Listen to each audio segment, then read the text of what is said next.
আব্বা ঠিক আছে যাও। গরুর জন্য কটা ঘাস টুকাইতেছি, ঘাস নিয়ে গরুকে খাওয়া লাগবো না? দাও আমার কাছে দাও, আমি টুকাই। না থাক, আমি ঘাস নিয়ে যাবো নি। কি হয়েছে, তোমার ঘাস নেওয়া লাগবো না? তোর মতলব কি এটা কও? আব্বা সামনে তো শীত আসতেছে। ও,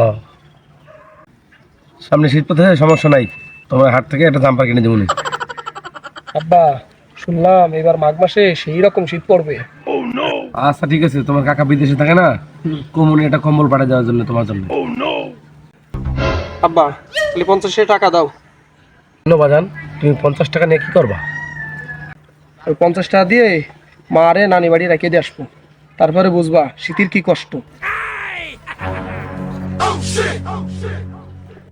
বুঝছি, ছেলে বড় হয়েছে, বিয়ে দেওয়া লাগবো।